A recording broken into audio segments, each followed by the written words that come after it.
안녕하십니까. 오늘 강의 시작하겠습니다. 읽기, 쓰기, 존재하기, 사회로 기획된 인문학 강의 두 번째 시간이죠. 지난주에 어떤 이야기들을 여러분들에게 말씀드렸는지 환기시켜 드리고 논평을 좀 달고 이어서 다음 내용으로 강의를 진행해 보도록 하겠습니다. 자, 지난주에 제가 아주 개인적인 방식으로 글쓰기를 할 때 저 자신이 작가로서의 한 사람의 작가로서 글쓰기를 할 때 어떠한 방식의 요구들이 제기되는지를 말씀을 드렸어요. 모든 분들에게 공감을 살 수 있는 그런 개념은 아니었지만 어쨌든 저에게는 아주 중요한 개념으로서 침묵이 필요하다. 그것도 제 자신이 만들어내는 침묵이기보다는 타자가 나에게 주는 침묵이 필요하다. 그런 이야기를 말씀을 드렸죠. 그리고 그 침묵의 유형들도 말씀을 드렸는데 어떤 의미에서는 조금은 사변적이고 좀 추상적인 개념이었을 수도 있고 혹은 굉장히 사실은 실질적인 개념이었을 수도 있습니다. 왜냐하면 글을 쓴다는 작가에게 어떤 종류의 고요함이 침묵이 요청되는 것이 사실이기도 하니까. 자, 근데 그걸 이런 방식으로 다시 조금 더 철학적인 용어 혹은 조금 더 인문학적인 용어로 해석을 해서 말씀을 드리면 이렇게 표현이 될 수 있을 것 같습니다. 어떤 의미에서는 대타자가 정지되는 것이 필요하다라는 그런 의미로 말씀을 드릴 수도 있을 것 같아요. 대타자가 정지되는 것이 필요하다. 대타자가 정지된다라는 것은 여러분 무슨 뜻인가 하면 대타자가 정지된다라는 것은 상징계가 정지된다라는 뜻이죠. 상징계가 정지된다라는 것은 어떤 의미에서는 기존에 존재한 언어의 기능이 정지되는 것과 같은 그러한 사태를 말할 수도 있을 것 같아요. 그러니까 한 작가가 글을 쓰기 위해서는 온전하게 자기 자신의 글을 쓰기 위해서는 세계의 언어적인 권력이 어떠한 방식으로든 약화되는 것이 필요하다. 그런 의미에서 침묵이라는 개념을 여러분들에게 말씀을 드렸던 것 같은데, 자, 그래서 제가 타자가 주어야 한다라는 개념을 중요하게 여러분들에게 말씀을 드렸던 거예요. 타자라는 건 여기서 말하는 타자라는 건 대타자를 말하고 대타자라는 것은 결국 이 세계의 상징계를 지탱하고 있는 권력이라고 할 수가 있는 것이죠. 그리고 그 대타자가 침묵할 수 있어야 한다는 것, 그리고 그 침묵이 가능할 수 있어야 한다는 것인데 거기에 대한 어떤 의미에서의 저 나름대로의 아주 개인적인 대답으로서 첫 번째 문장이라는 개념을 말씀을 드렸죠. 첫 번째 문장이 저에게 침묵을 가져다 준다라는 것. 자, 그것도 이렇게 조금은 인문학적인 표현으로 다시 바꾸어서 설명할 수도 있을 것 같은데 첫 번째 문장이라는 것은 결국 한 작가에게 일종의 사건적인 기표라고도 할 수가 있는 것이죠. 사건적인 기표. 사건적인 기표라는 것은 여기서 사건이라는 것은 우리 세계를 지배하고 있는 고정관념의 평면이 균열을 일으키는 그와 같은 사태를 말하는 것이죠. 다시 말해서 더 이상 일상적인 어떤 언어의 관습이나 습관들이 통용되지 않는 사태 속에서 출현하는 어떤 문장, 어떤 문자, 어떤 기표와 같은 것을 말하죠. 그걸 저는 사건적인 기표라고 부를 수 있다고 생각이 드는데 그 사건적인 기표가 작가에게 찾아왔을 때 그 기표를 중심으로 어떤 종류의 침묵이 구성된다라고 말씀을 드리려고 했던 거예요. 지난주의 강의에서는. 물론 이 사건적인 기표라는 것의 의미는 많은 부분이 알랑 바디우의 존재와 사건의 사건 개념으로부터 혹은 초일자의 개념으로부터 비치고 있는 그와 같은 개념이라고 할 수가 있죠. 다시 말해서 어떤 기표가, 어떤 언어가, 어떤 이름이 사건적인 장소를 구성하게 된다는 것, 그리고 그와 같은 사건적인 장소가 구성이 된다면 그곳에서의 문법은 일종의 특수한 문법으로 구성이 되어서 세계의 평균적인 문법과는 아주 이질적인 모습을 보일 수 있어야 하고, 동시에 주체가 그 문법에 충실해야 한다는 의미에서 사건적 기표라고 할 수가 있는 것인데, 바디오는 그 개념을 진리의 충실성이라고 표현을 하죠. 주체가 진리에 충실하다라는 의미에서, 그 기표를 믿는다라는 의미에서 진리의 충실성이라고 이야기하는데, 저는 그걸 조금 바꾸어서 일종의 기표의 매혹이라는 방식으로 이전 많은 강의들에서 표현을 해왔었죠. 어떤 문장이, 지난주에 말씀드렸던 것처럼 어떤 문장이 우리에게 와서 작가를 사로잡는다라는 것은 작가가 그 기표에게, 그 문장에게 충실하다기보다 우선 먼저 그 문장에게 매혹당했다라는 의미에서 살펴볼 필요가 있다라는 거예요. 더 간단한 방식으로 표현을 하자면, 한 작가가 글을 쓰기 위해서, 책을 쓰기 위해서 어떤 종류의 개념에 사로잡히는데, 혹은 개념, 문장, 어떤 특별한 기표의 문자에 사로잡히는데, 이게 사로잡힘이 중요하다라는 거예요. 사로잡힘이. 그 사로잡힘 때문에 이 작가는 글을 쓸 수밖에 없게 된다라는 것이죠. 다른 예를, 지난주에는 제가 유령이라는 예를 말씀드렸었잖아요. 제가 쓴 책 중에 락강미순간의 유령들이라는 책이 어떻게 시작되었는지를 설명드리면서, 유령이라는 단어가 나에게 왔다. 그리고 그 유령이라는 단어를 받아들이고 그것에 매혹됨으로써 책의 아이디어가 확산되기 시작하고 구축되기 시작했다. 그래서 글을 쓰게 되었다라고 말씀을 드렸었는데, 다른 예를 들어보자면 이렇습니다. 어떤 단어가 나에게 왔던, 한 작가에게 찾아왔던 또 다른 사례로서 속지 않는 자들이 방황한다라는 책이 있습니다. 제가 세월호의 그 비극적인 사건이 일어난 뒤에 그 일주기가 되는 그 시점에서 출간했던 책이 있는데, 그 책이 바로 속지 않는 자들이 방황한다였는데, 그 책에서 제가 사로잡혔던 기표는 우선 먼저 슬픔이었어요. 슬픔이라는 단어가 왔죠. 저에게 왔죠. 그리고 그것이 어떠한 방식으로든 저를 사로잡았죠. 그 단어가. 그리고 그 단어가 물론 제목이 되지는 않았습니다. 락강미술관의 유령들에서 유령이라는 단어는 제목에 사용이 되었지만, 그 속지 않는 자들이 방황한다에서의 슬픔이라는 개념은 제목에는 사용되어지지 않았지만, 그 제목과 아주 긴밀한 연관성을 가지고 하나의 책을 구성해내는데 아주 강력한 역할을 했던 것이죠. 그 슬픔이라는 단어. 그 책의 서론에서 제가 이런 이야기를 썼었어요. 서론, 프롤로그에서 철학자는 왜 책을 쓰는가, 혹은 철학자가 이와 같이 세월호와 같은, 당시에는 사실상 어느 누구도, 많은 사람들이 혹은 정부가, 권력을 가진 자들이 서둘러서 애도하고 끝내버리려고 했던, 그 본질과 진실에는 접근하려고 하지 않고 그것이 확산시키는 불안과 동요를 두려워한 나머지 서둘러 그것을 덮어버리려고 했던 그와 같은 상황 속에서, 어째서 철학자는 그리로 찾아가서 그 세월호라는 사건이 주고 있는 이야기를, 그것이 흘리고 있는 눈물의 사태를 마주하려고 하는가에 대한 이유로서 철학이 슬퍼하기 때문이다라는 문장을 사용했었어요. 그게 바로 제가 그 책을 쓰게 되었던 첫 번째 문장이기도 했던 것이죠. 슬픔이라는 개념.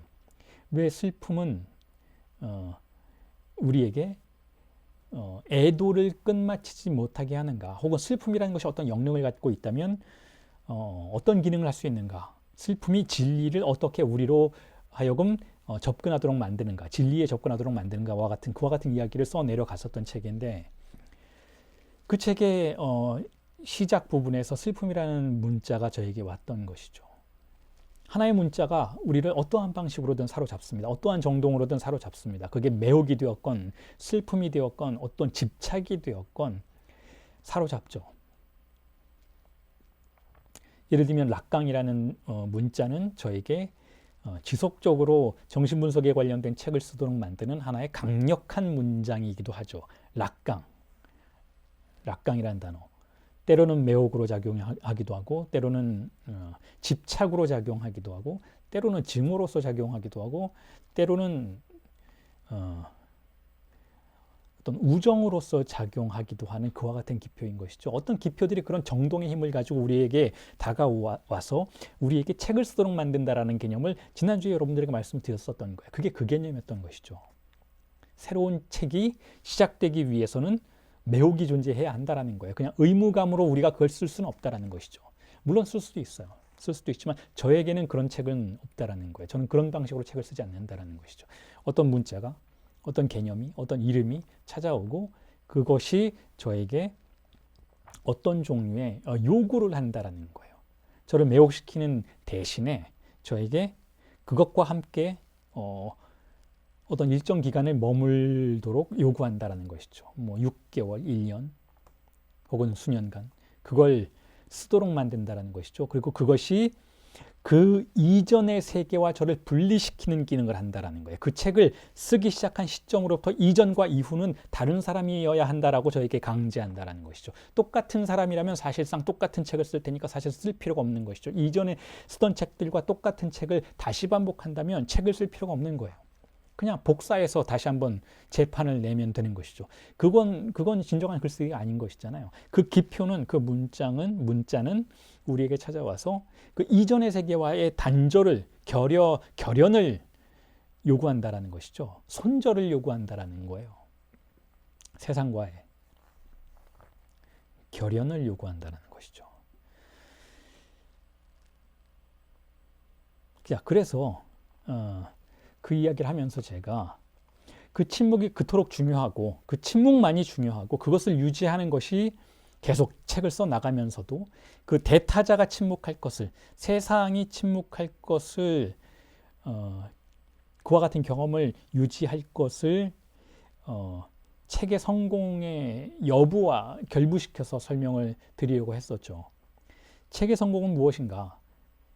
책이 많이 팔리는 것인가? 혹은 뭐 평론가들에게 좋은 평을 듣는 것인가? 물론 그것도 중요하다고 말씀을 드렸지만 침묵이 지속되고 그 책을 쓰는 과정에서 침묵이 지속되고 그 침묵 속에서 한 권의 책을 써나가는 그 체험을 제가 경험하지 못한다면 그 책은 저에게는 성공한 책이 아니라는 거예요. 소란스러움 속에서 쓴 책은 성공한 책이 아니라는 것이죠. 그건 저를 위한 책이 아니었다라는 거예요. 그 책을 쓰는 과정에 엄청난 쾌락이나 뭐 어떤 천재적인 재능이 저에게 막 내려와서 쓰는 동안 엄청난 주의상스를 경험하는 건 절대로 아니지만 전혀 그렇지 않습니다. 오히려 고통스럽고 오히려 지루하고 따분하지만 자, 그럼에도 불구하고 그 책을 쓰는 과정 속에서 제가 세계로부터 분리되었다라는 그 체험이 결국은 저에게는 가장 큰 책을 쓰는 쾌락으로 남는다라는 거예요. 그걸 하기 위해서 책을 쓴다라는 것이죠. 책의 성공은 거기에 달려 있다라는 거예요. 책이라는 하나의 과정이, 책을 쓴다라는 과정이 저를 어떤 종류의 침묵 속에 머물 수 있도록 해준다는 것, 혼자 있을 수 있게 해준다는 것, 정신적으로 엄밀한 고독 속에 머물 수 있도록 해준다는 것, 그리고 그 경험을 이어나가는 것, 책이 시작되고 끝날 때까지 그 경험을 이어나가는 것. 자, 그게 저에게는 책을 쓰는 것에 있어서의 성공 여부라고 생각이 된다고 말씀을 드렸어요. 거기에다 덧붙이자면 그 책이 끝나고 출간이 되어서 여러분들에게, 독자에게 그 책이 다가갔을 때 제가 경험한 침묵이 여러분들의 독서 과정 속에서도 경험된다면 그야말로 대성공이라고 생각합니다. 제가 책을 쓰는 것에 아주 커다란 성공이 이루어졌다라고 생각이 들어요. 물론 독자를 겨냥하고 쓴 책들은 아닙니다. 독자라는 건 다시 한번 말씀드리지만 글을 쓰는 사람에게는 굉장히 추상적인 개념이에요. 당장 이 책이 완성될지도 작가는 확신하지 못하죠. 혹은 완성됐다 해도 출간될지 확신하지 못한다라는 거예요. 출간된다 해도 그게 몇 명의 독자와 만날 것인지 확신하지 못한다라는 것이죠. 혹은 만난다 해도 그 독자가 내가 경험했던 침묵을 고스란히 경험해 줄 것인지, 아니면 오독할 것인지 확신하지 못한다라는 것이죠. 오해받을 것인지 아니면 내가 쓴 그 책의 그 경험이 그대로 전달될 것인지는 알 수 없는 일이라는 거예요. 자, 그런 의미에서 독자의 개념은 작가에게는 아주 멀고 추상적인 개념이라고 할 수 있고, 오히려 책이 출간되는 과정에서 그때야 비로소 상상 가능한 개념이라고 저에게는 할 수가 있는데, 그래서 제가 말씀드렸잖아요, 지난주에도. 독자는 북토크에서 만난다. 제가 독자라는 대상, 존재가 거기에 있었다라는 걸 비로소 깨닫게 되는 것은 북토크에서다라는 것이죠. 자, 그럼에도 불구하고 독자라는 개념을 설정해야만 한다면 당연히 설정해야 되죠. 책은 어쨌든 전달되는 것이니까, 누군가에게 읽혀지기 위해서 쓰여지는 것이니까. 독자라는 개념을 설정해야 한다면 그 독자에게 있어서 또한 성공한 독서라는 것은 제가 경험한 침묵을 독자 역시 경험할 수 있다면 그것이 바로 책의 성공이라고 생각한다라는 것이죠. 그 말씀을 드리려고 했던 거예요. 누군가가 책을 읽을 때, 저도 독자일 경우가 있죠. 락강의 독자이기도 하고, 다른 많은 철학자의 독자이기도 하고, 바디우의 독자이기도 하고, 플라톤의 독자이기도 하고, 혹은 사도 바울의 독자이기도 하고, 아감벤의 독자이기도 하고. 자, 독자이죠. 저도 역시 저걸 책을 읽는 사람이니까. 아마 다음 주쯤부터 읽기의 개념에 대해서 우리가 살펴볼 텐데, 자, 그 읽기의 개념에서 우리가 만약에 독자라면, 독자로 자신의 위치를 설정한다면, 자, 그렇다면 독자는 무엇을 위해서 책을 읽는가를 미리 먼저 지금 이야기가 나온 김에 말씀을 드리자면, 자, 이렇다라는 거예요. 독자는 침묵을 경험하기 위해서 책을 읽는다라는 것이죠. 어떤 침묵인가 하면 그 책의 기표가, 그 책에 잔뜩 쌓여져 있는 그 기표가 나에게로 와서 내가 이전에 속해 있던 세계로부터 나를 분리시키고 나를 고독하게 만들고 나를 둘러싸고 있는 세계의 세속의 대타자가 침묵하도록 만든다면 그것은 책이 나에게 선물하는 침묵이라고 할 수 있다는 것이죠. 그런 의미에서 좋은 책은, 혹은 좋은 독서는 역시 침묵을 경험하는 것으로서 이해될 수 있다는 거예요.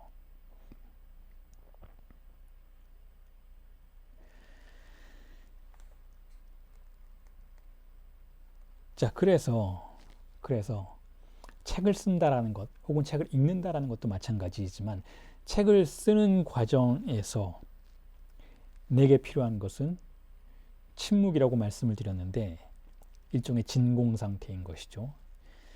자, 그런데 지난 강의 마지막 말미에 제가 이렇게 말씀을 드렸죠. 그 침묵이 때로는 위협적이다라는 거예요. 글을 쓰는 과정 속에서 제가, 혹은 한 작가가 경험하게 되는 그 침묵을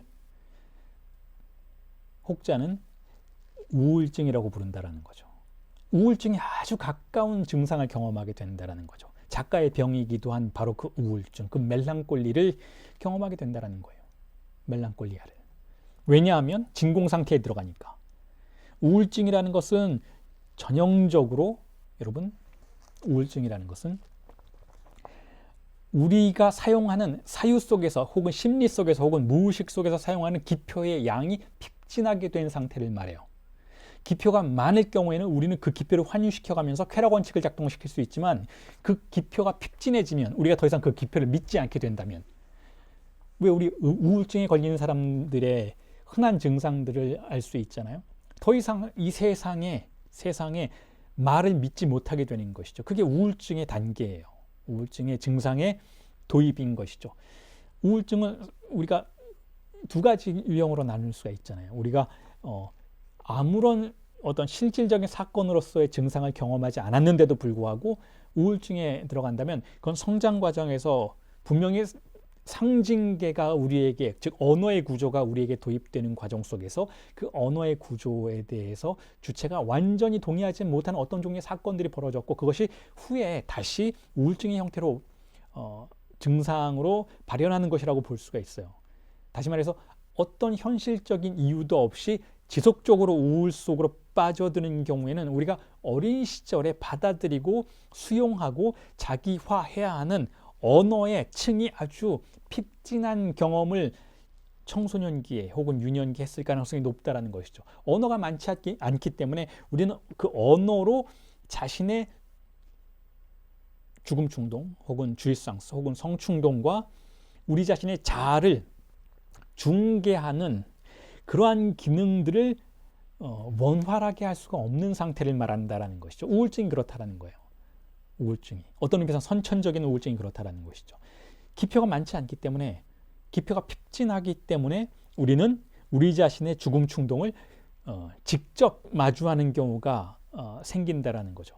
그 경우에 우리는 죽음 충동 혹은 성충동에 대해서 자기를 방어하기 위해서 아무것도 원하지 않는 상태로 들어가게 된다는 거죠. 원하게 되면 죽음 충동과 마주하게 되는 것이니까 아무것도 원하지 않고 죽은 듯이 있으려고 한다는 거예요. 자, 그걸 우리가 선천적인 우울증이라고 할 수 있다면, 혹은 사후적으로 어떤 특정한 사건의 경험을 통해서, 트라우마적인 사건의 경험을 통해서 이 세계의 언어를 믿지 못하게 되었을 때, 그 세계의 언어로부터 우리가 환멸을 경험하게 되었을 때 또한 기표가 핍진하게 되고, 우리가 그 기표들을 놓아버리게 되니까 그 기표의 핍진 속에서 사유의 속도가 아주 느려지게 되는 과정 속에서 또한 우울을 경험하게 될 수가 있다는 것이죠. 그래서 전형적으로 라카니안 정신분석의 과정에서 우리가 환상을 횡단하고 나면 우울증의 단계로 들어간다라고 말이 되어지죠. 우리가 우리를 지배하고 우리를 마음껏 살도록 해주었던 이 세계의 다양한 기표들의 환유의 그런 흐름들을, 그 정체를 알고 난 뒤에는 더 이상 예전처럼 거기에 리비도를 투여할 수 없게 된다는 것이고, 예전처럼 거기다 리비도를 투여할 수 없게 된다는 것은 기표의 무게가 무거워지지 않는다라는 거예요. 더 이상 무거워지지 않고 날아가 버린다는 것이죠. 그래서 어떤 종류의 진공 상태가, 침묵이 형성된다라는 거예요. 그 침묵 속에서 내담자는, 정신분석의 과정의 마지막에 그 침묵 속에서 내담자는 우울을 경험하게 된다는 거죠. 그 우울증이 또한 임상의 과정의 필연적인 절차라고 한다면, 여기서도 기표가 핍진한 그와 같은 사태들을 우리가 관찰할 수가 있는데, 작가가 어떤 글을 쓰는 과정 속에서 침묵을 도입하고 그 침묵을 유지하고 그 침묵과 함께 살게 되었을 때 또한 우울의 단계에 들어갈 수 있게 된다는 것이죠. 그 우울은 아주 치명적이라고 지난주에 말씀을 드렸어요. 많은 작가들이 이 우울증을 견디지 못하고 글쓰기를 포기하던가 아니면 자살하죠. 그래서 제가 말씀을 드렸어요. 어떻게 이걸 다룰 것인가? 이 침묵을 어떻게 다루어야 하는가? 우리에게 찾아오도록 허용한 그 침묵, 작가가 세상과 자신을 단절하기 위해서 세상이 주는 쾌락을 밀어내는 과정 속에서 도입한 그 침묵을, 그 공백을, 그 우울을 어떻게 다루어야 하는가에 대한 질문을 지난주에 말미에 던지면서 수업을 정리했었죠. 그리고 이런 이야기를 드렸었어요. 많은 사람들이 각자의 방법이 있을 것이다. 많은 작가들이 각자가 그 우울을 다루는 방법이 있을 것이다. 때로는 어떤 작가들은 이 우울이 가진 힘을 이용해서 작품을 쓰게 되기도 하고, 이 우울이 가진 힘을 너무 많이 사용하다가 이 우울에 잡혀먹히기도 하는 그와 같은 사태들이 벌어지기도 하는데, 어쨌든 이것이 필요하다라는 거예요. 이 우울이, 이 진공과 이 공백이 우리에게 필요한데, 이것이 우리를 잡아먹지 못하도록 어떤 방법이 각자의 작가들에게는, 경험 많은 작가들에게는 분명히 존재할 것이다 라고 말씀을 드렸죠. 그리고 나서 나의 방법은 무엇인가, 백상현이 침묵을 다루는 방법은 무엇인가에 대해서 말씀을 드리겠다 하면서 지난주 강의를 끝냈던 기억이 있는데, 단도직입적으로 말씀을 드리면 이렇습니다. 제가 침묵을 다루는 방법은, 제가 그 우울을 다루는 방법은, 그 글쓰기를 위해서 도입된 그 침묵을 다루는 방법은 반복이라는 거예요. 반복. 제가 사용하는 방법은 반복이라는 것이죠. 반복. 자, 반복이 뭐냐? 지난 강의에서 반복 강박 혹은 세계의 반복 뭐 이런 말씀을 드렸죠. 그리고 동어 반복 이런 말씀을 드렸었던 것이잖아요. 그 어떤 면에서는 상당히 유사한 부분이 있습니다. 반복을 통해서 어떻게 침묵을 다룰 수 있는 것으로 만들 수 있는가? 추상적인 반복이 아니에요. 제가 지금 말씀드리는 이 반복이라는 개념은 삶을 강박적으로 루틴화 시킨다는 뜻이죠.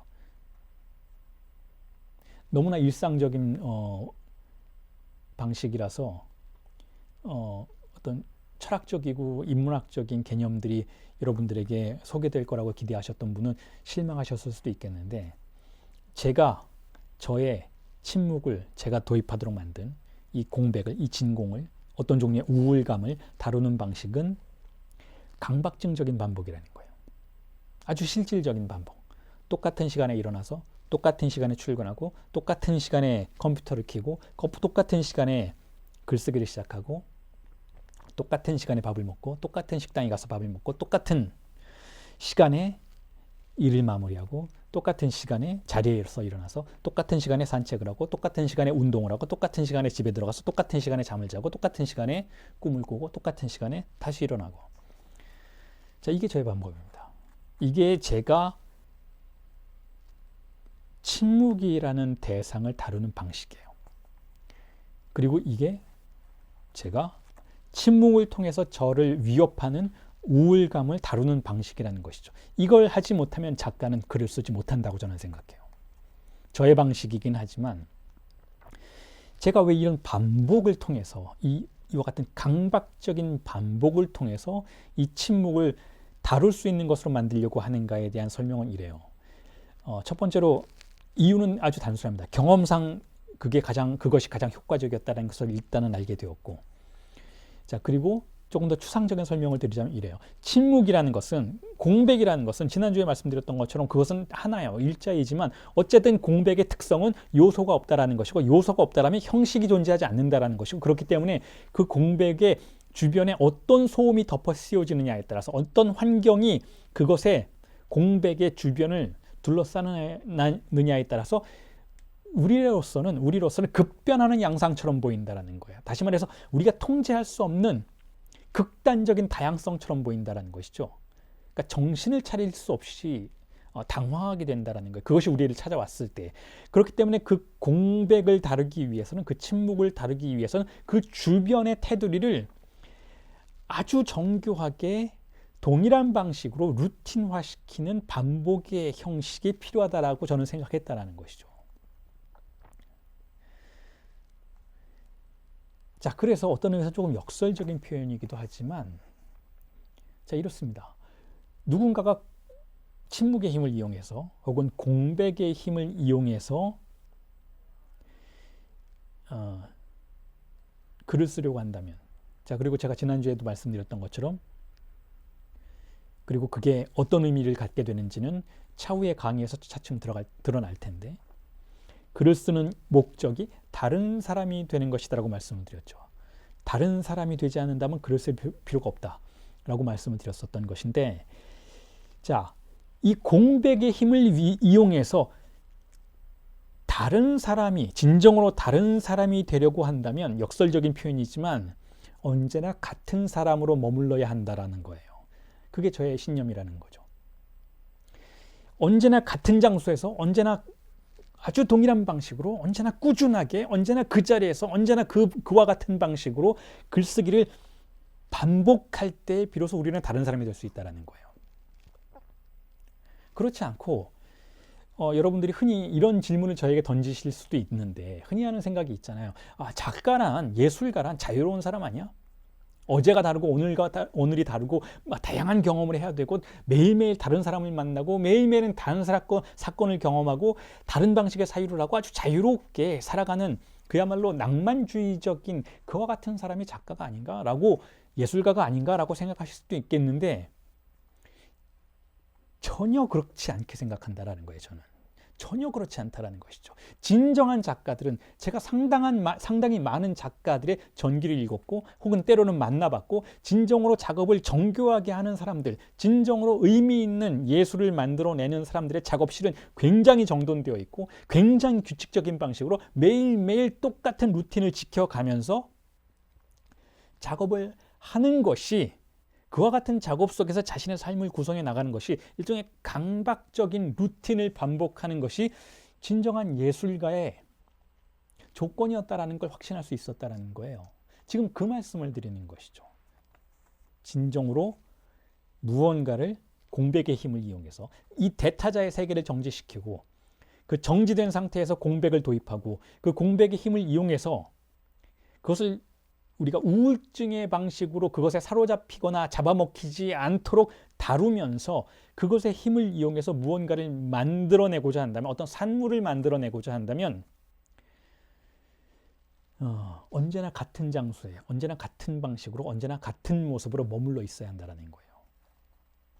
그 증거를 한 명을 꼭 집어서 여러분들에게 말씀을 드리고 싶은데, 그게 바로 제가 이 모든 걸 배웠던 사람이 바로 자크 락강이라는 거예요. 자크 락강. 제가 공백을 다루기 위해서는, 실제를 다루기 위해서는 한없이 변화무쌍한 어떤 실제를 다루면서 그것과 함께 사유하기 위해서는 같은 장소에서 같은 방식으로 삶을 반복적으로 이어나가야 합니다라고 말할 수 있게 만들어 주었던 전형적인 살아있는 실례가 바로 자크 락강이었다는 거예요. 저는 자크 락강의 이 지점을 보고 배웠다는 것이죠. 제가 자크 락강의 많은 이론들을 감탄하고 그것을 해석하고 여러분들에게 전달해드리는 작업을 지속적으로 해오고는 있지만, 정신분석가로서 자크 락강의 락간형 정신분석의 그 대의를 여러분들에게 강의해드리고 있지만, 그거보다 저를 더 매혹시킨 것은 락강의 이론보다 그 락강의 이론의 변화무쌍함, 한 번도 같은 장소에서 한 번도 같은 방식으로 반복된 적이 없었던 그 락강의 세미나의 이론적인 전개를 가능하게 만들었던 삶의 태도였다는 것이죠. 그게 바로 락강의 세미나였어요. 락강의 세미나를 본격적으로 시작한 게 53세입니다. 53세. 제가 51세니까 저보다 2년 뒤에 락강은 53세에 세미나를 시작했죠.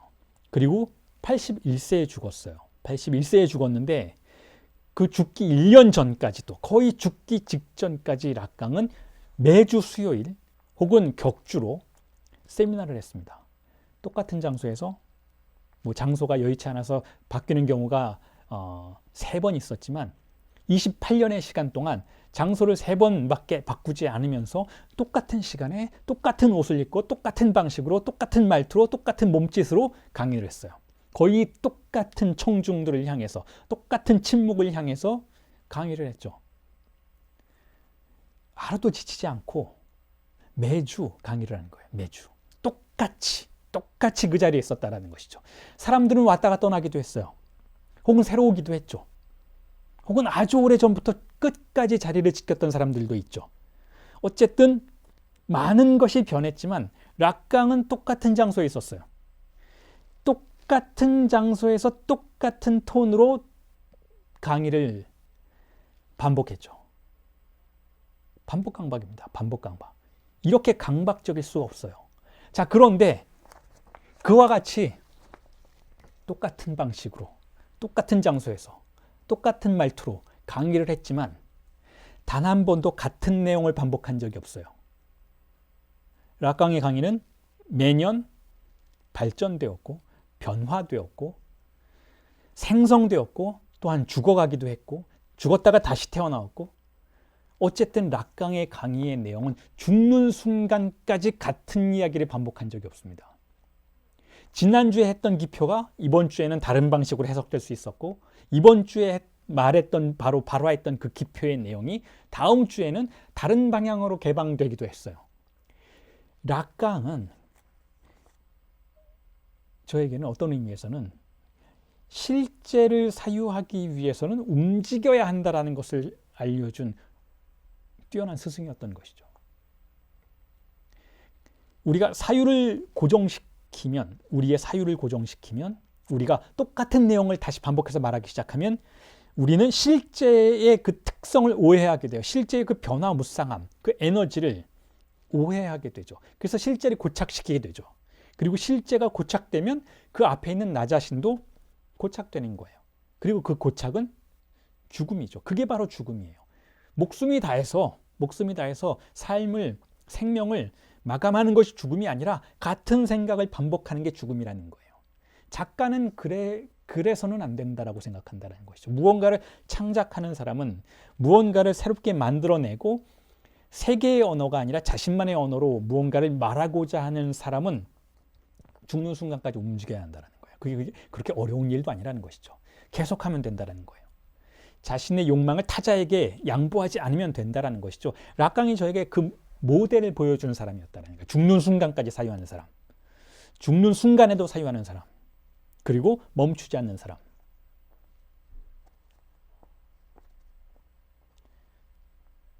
어떤 의미에서는 사유의 속도를 유지하는 것이죠. 사유의 그 현기증 나는 속도를 유지하면서 실제의 속도에 근접하는 속도로 사유하는 것. 자, 그게 락강의 세미나가 보여주었던 여정이었다라는 거예요. 같은 사유가 반복되지 않도록 하는 거. 자, 그런데 아이러니하게도 다시 한번 강조드리지만 그걸 하기 위해서는 움직이면 안 된다라는 거예요. 다른 걸 하지 않았다라는 것이죠. 그 자리에 올라가서 매 순간 같은 장소에서 이야기를 하고 있어야 한다는 거예요. 물론 움직이면서도 할 수 있어요. 물론 여행하면서도 할 수 있고, 물론 매번 다른 사람을 만나면서도 할 수 있지만 저에겐 비효율적으로 보인다는 거예요. 비효율적으로.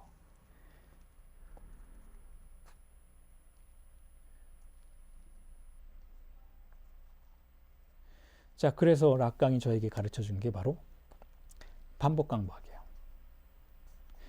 공백을 다루기 위해서는, 실제를 다루기 위해서는 회사원처럼 글을 쓰면 된다는 거예요. 여러분들 중에 작가를 꿈꾸시는 분이 계시다면 그런 질문을 사실은 많이 할 수 있을 것 같아요. 좋은 글을 쓰려면 어떻게 해야 됩니까? 좋은 책을 출간하려면 어떻게 해야 합니까? 제가 제 개인적인 이야기를 지난주부터 지금 여러분들에게 전달드리고 있지만 정말 실질적이고 정말 효과적이고 그렇게 하면 누구나 좋은 작가가 될 수 있는 방법이 분명히 사실은 아주 쉬운 표현으로 존재해요. 뭐냐 하면 9 to 5 하면 된다는 거. 회사원들처럼. 그거 싫으면 회사 가세요.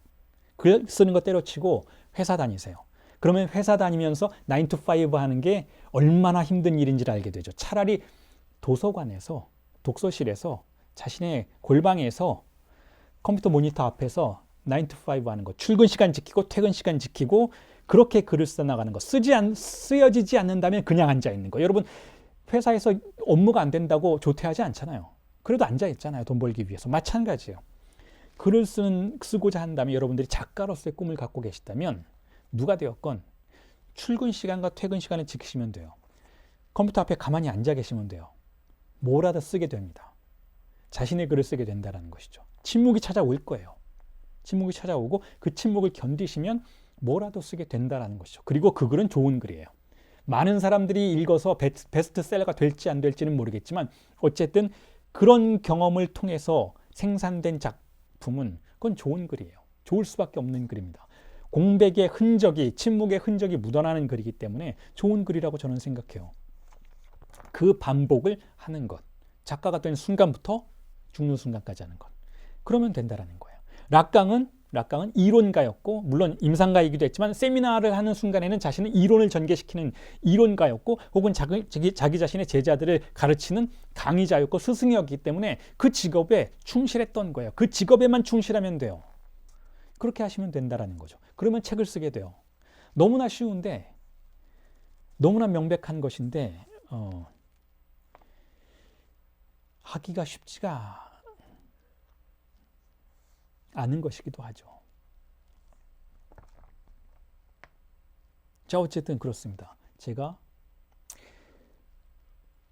세 개의 침묵을 도입하고 어떤 문자에 의존해서 그 문장이 그 첫 번째 문장이 저에게 가져온 침묵을 유지하고 견디는 방법은 반복이라는 거예요. 반복. 같은 장소에 있는 것, 같은 사람으로 머물러 있는 것. 어떤 사람이냐면 작가로서 머물러 있는 것. 하루 종일 작가로서 머물러 있는 거예요. 작가는 어떤 사람인가 하면 모니터를 보고 앉아 있는 사람인 것이죠. 글을 쓰기 위해서. 침묵을 견디는 사람이에요. 우동집 사장은 우동 만드는 사람이에요. 요리사는 요리하는 사람이에요. 작가는 글 쓰는 사람이죠. 우동집 사장은 우동집에 앉아 있어야 되고 작가는 컴퓨터 모니터 앞에, 백지 앞에 앉아 있는 거예요. 모두가 하듯이 그렇게 하면 된다는 거예요. 자기 자신의 직업에 충실하고 그 자리에 강박적으로 반복적으로 앉아 있으면, 자, 그곳에서 어떤 쾌락이 발생하고 그 쾌락을 즐기고 있으면 된다는 것이죠. 그걸 못 견디겠으면 글 쓰는 사람이 아니에요. 복싱 선수가 링에 올라가는 걸 두려워하면 그건 복싱 선수가 아니에요. 그냥 아마추어지. 취미로 그냥 퇴근 시간 후에 즐기기 위해서 하는 사람이지, 자신이 권투 선수라면 시합에 나가야 되는 거예요. 누구한테 얻어맞는 게 두려워서 시합에 오르지 못한다면 그건 권투 선수가 아닌 거죠. 포기해야 되는 거예요. 달리기 선수는 트랙을 뛰는 거예요. 트랙을 뛰는 게 두려우면 그건 달리기 선수가 아닌 것이죠. 마찬가지로 글 쓰는 사람은 반복하는 사람이에요.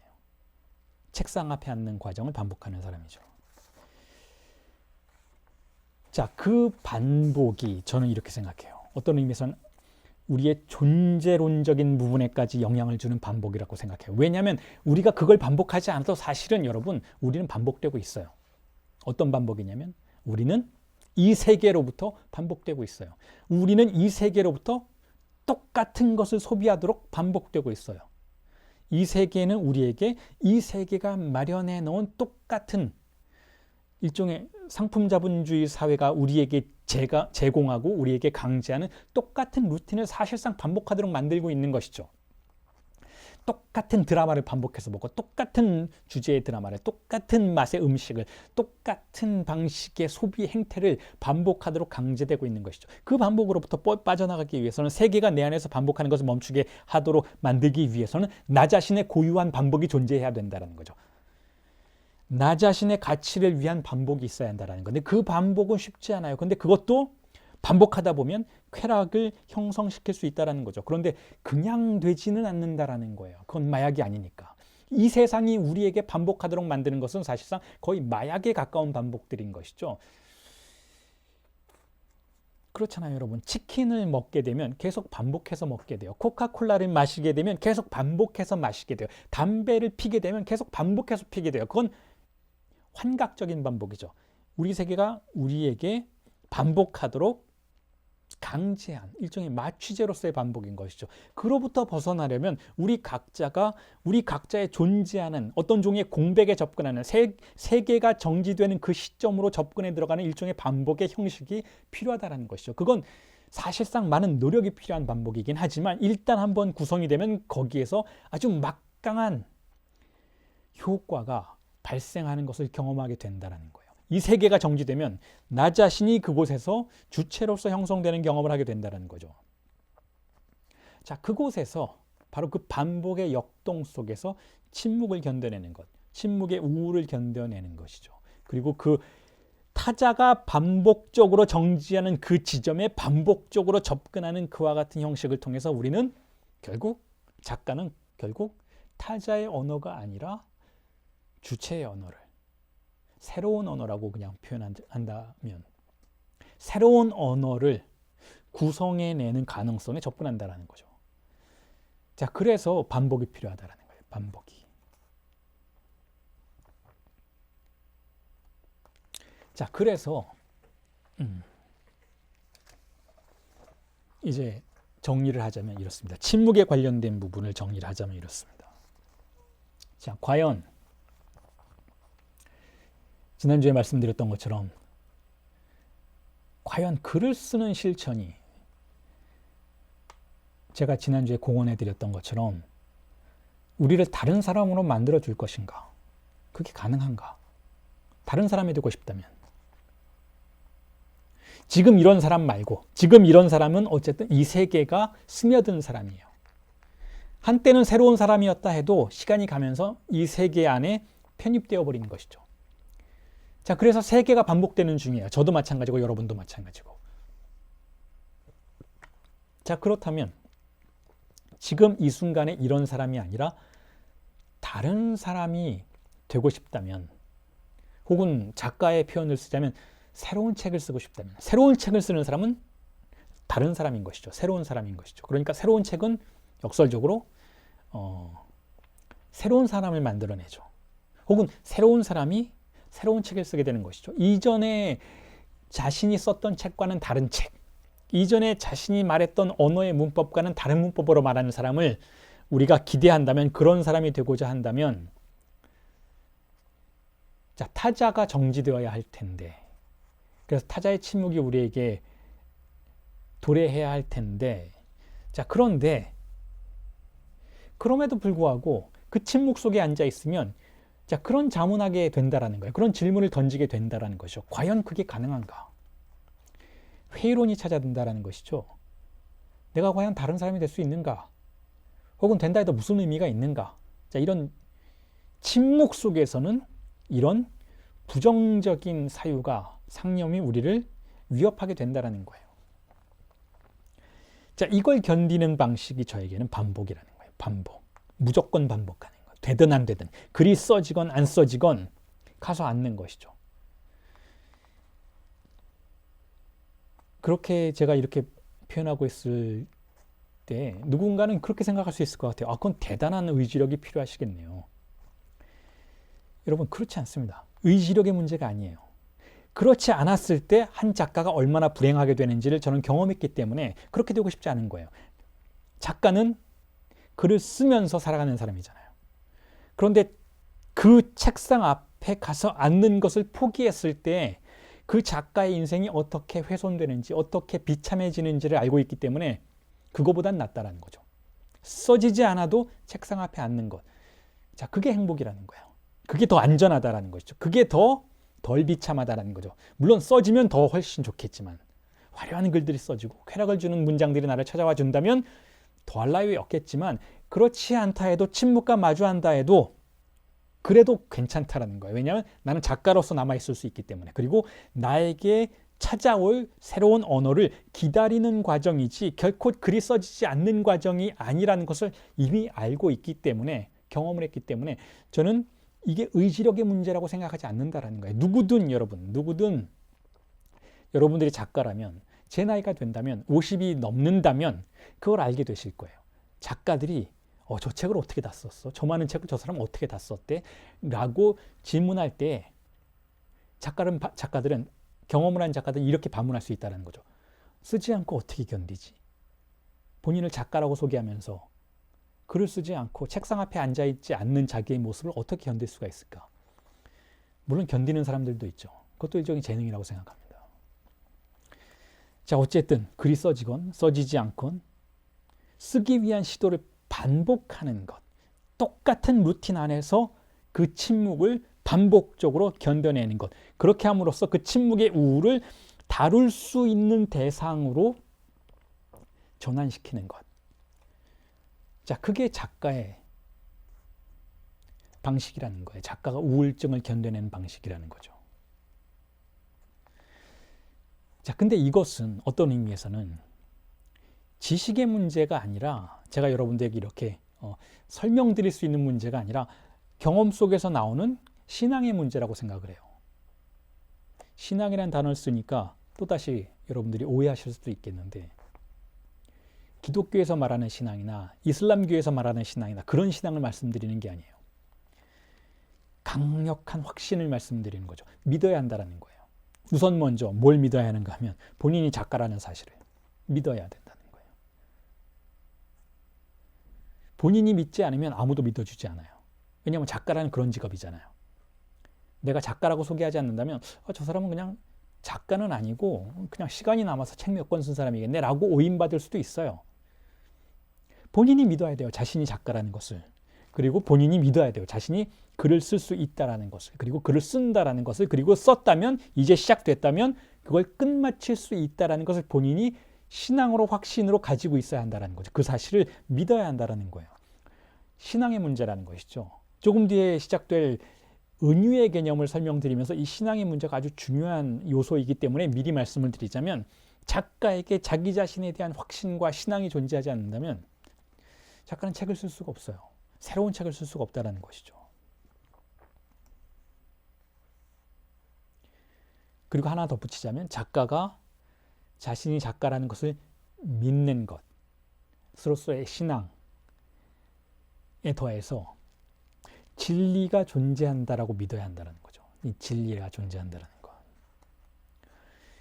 지난주부터 제가 어느 정도는 말씀을 드렸기 때문에 이 진리라는 개념에 대해서 어느 정도 가늠을 하시는 분들이 많이 있으실 거라고 믿고 있는데, 진리라는 개념은 작가라는 직업의 실천과 아주 밀접한 연관을 가지고 있어요. 진리라는 개념은 상당히 추상적이지만 우리 인간이 추상적인 존재이기 때문에 인간에게는 아주 필수적인 요소라고 생각이 된다는 거죠. 진리라는 것은 무엇인가 하면 다 말씀드리기 전에 차후에 더 보충해서 말씀을 드리겠지만, 진리라는 것은 진리가 아닌 것이 끝나고 새로움이 도래할 것이다 라는 것에 대한 믿음이 진리에 대한 믿음이라고 우선은 말씀을 드리고 싶어요. 진리는 진리가 아닌 것 말고 다른 것이 있다 라는 것에 대한 믿음이라는 것이죠. 진리가 아닌 것은 무엇인가 하면 바로 이 세계예요. 이 세계는 진리가 아니에요. 이 세계는 권력의 장소이고, 이 세계는 이미 형성된 언어가 우리에게 반복을 강제하는 장소인 것이지, 이 세계에는 진리가 없어요. 이 세계에는 진정으로 진실한 것이 존재하지 않는 거죠. 일단 그와 같은 가정 속에서 작가는 글을 쓰기 시작한다는 거예요. 만약에 이 세계에 진리가 있다면 그냥 진리를 묘사하면 돼요. 작가는 새로운 언어를 구사할 필요가 없어요. 그런데 작가가 굳이 새로운 언어를 발명해내서 글을 쓰고자 할 때에는 이 세계에는 진리가 존재하지 않는다라는 전제와 가정 속에서라는 것이죠. 그런데 이 진리라는 개념을 여러분들에게 말씀을 드리면 이렇게 반문하실 수도 있어요. 오늘날 도대체 진리가 뭐냐? 19세기도 아니고 18세기도 아니고 15세기도 아니고 도대체 진리라는 단어를 왜 발음하느냐? 라고 반문해 보실 수도 있어요. 그냥 우리 건강하게 살고, 신체의 쾌락이죠. 그리고 주어진 삶에 만족하고 가족을 위하고 뭐 국가 공동체가 원하는 책임을 다하고, 자, 그 정도로 살면 그게 진리 아니냐? 라고 여러분들이 반문하실 수도 있어요. 근데 저는 그렇게 생각하지 않는다는 거예요. 그 정도라면 최소한 모든 분들이 그래야 할 필요는 없다라는 것이지만, 제가 생각할 때에는 작가에게는 부족하다라는 거예요. 글을 쓰는 사람에게는 그 정도의 한계 안에서 글을 쓰는 것은 부족하다라고 저는 생각한다는 거죠. 작가에게는 진리의 개념이 필요하다는 거예요. 그 진리는 우리의 신체를 초월하고 공동체의 언어를 초월하는 무언가여야만 한다는 것이죠. 철학에 익숙하신 분은 제가 지금 알랑바디우의 진리 개념을 여러분들에게 암시하고 있다라는 것을 이해하실 거예요. 진리는 다른 거예요. 지금 우리가 살고 있는 이 신체를 잘 가꾸어서 아프지 않고 운동을 해서 우리가 현실 속에서 주어진 다양한 쾌락들을 잘 향유할 수 있고, 그리고 우리 공동체와 잘 어우러져 살고 우리 공동체가 지키는 가치를 잘 따르고 뭐 이 정도로 되는 거 아니냐라고 생각하신다면, 그것 말고 다른 게 있다라고 주장을 하고 싶다라는 거죠. 작가는 그것을 위해서 한다라고, 그것을 위해서 글을 쓴다라고 말씀을 드리고 싶다라는 거예요. 자, 그 설명은 조금 뒤에 혹은 다음 주에 차차 이루어질 테니까 조금 기다려달라는 말씀을 드리면서, 자, 다음 단계로 넘어가겠습니다. 지금까지 말씀드렸던 것은, 자, 작가에게 필요한 것은 무엇인가에 대한 설명이었어요. 침묵이다라는 것, 타자가 나에게 주는 침묵이다라는 것, 그리고 그 타자가 나에게 주는 침묵이 글을 쓰는 작가에게는 첫 번째 문장이 어떤 의미에서는 증상적 문장인 것이죠. 사건적 문장인 것이죠. 그 문장이 나에게 선물하는 침묵이었다 라는 설명으로 이어졌던 것이고, 그런데 그 침묵은 상당히 위협적이다, 우리를 우울증에 빠뜨리기도 하고 자살에 이르게 만들 수도 있다 라고 설명을 드렸고, 그와 같은 위협적인 침묵의 공백을 어떻게 견뎌내는가에 대한 설명으로서, 대답으로서 저 자신의 개인적인 방식을 여러분들에게 제안해 드렸던 것이고, 그것은 반복이었고, 제가 그 반복을, 그와 같은 삶의 태도를 어디서 배웠는가를